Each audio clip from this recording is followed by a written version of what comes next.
congratulations. Thank you, It Michael. is an incredibly entertaining movie.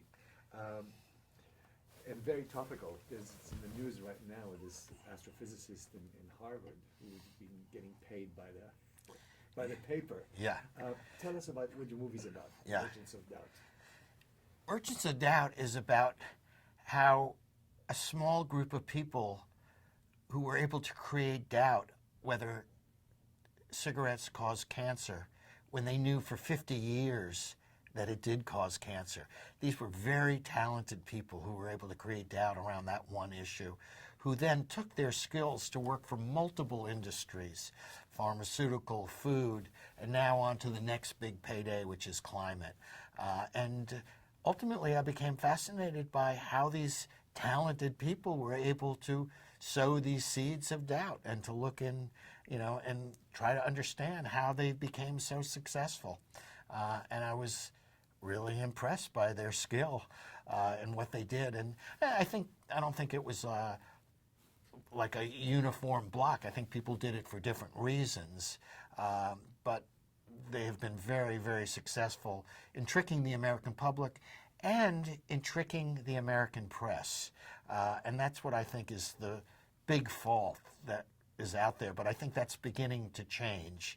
And as we can see by the article that was just out that you just mentioned, the Willie Soon article, about how one of the few real scientists that claims that climate change is not man-made and not real, turns out was not only taking millions of dollars, which we kind of knew before, but the big reveal was he was calling his scientific papers deliverables for the coal company and the oil companies. And then he was also calling his reports to Congress a deliverable item for these companies. And then Senator James Inhofe, who happens to receive the most money from oil and coal of any senator, was putting Willie Soon up there to explain why there is doubt as to what's happening when he's being paid for each deliverable that he was presenting to newspaper or scientific, sort of false scientific journals and to the U.S. Senate. Now, this guy was getting paid, but the motivation of some of the others was not always money, right? I mean, it's like, what motivated these guys? Yeah. Well, I think I think there are three different factors that we talk about in our film that motivated people to help create doubt. And Naomi Oreskes and Eric Conway talk about this sort of ideological factor. With the fall of the Berlin Wall, there were some serious American scientists, really top-notch scientists, who became concerned that we were, that environmentalists represented the new communists because they wanted regulations. So when Ronald Reagan wanted to create an international ozone treaty, these people were concerned. They saw this as sort of a communist act, and they thought he was totally incorrect. And George Shultz, is someone we spoke to, who said, this was our proudest moment because we helped change and heal the planet through this action.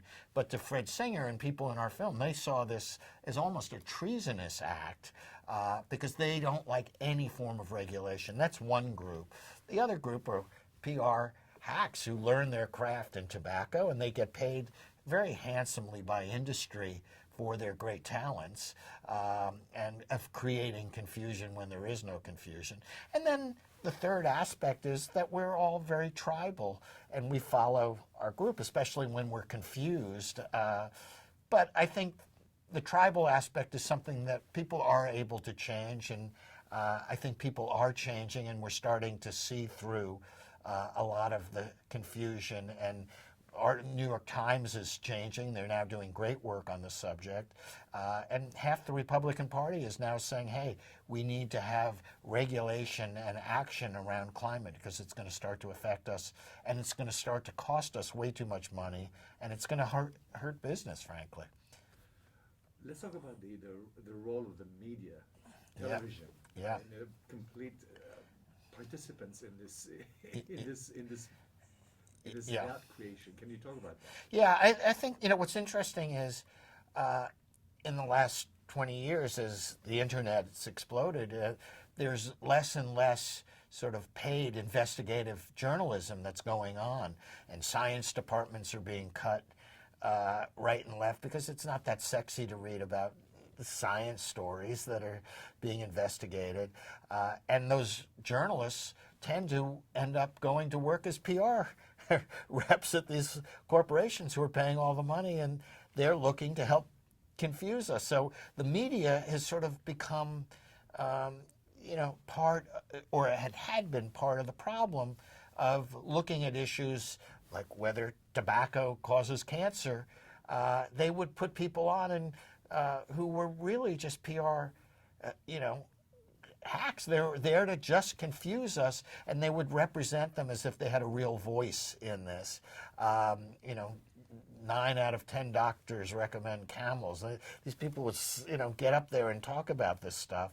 And I think that certainly happened in a number of other fields. I saw it in Food Inc., how people were being confused, and the media was a little confused.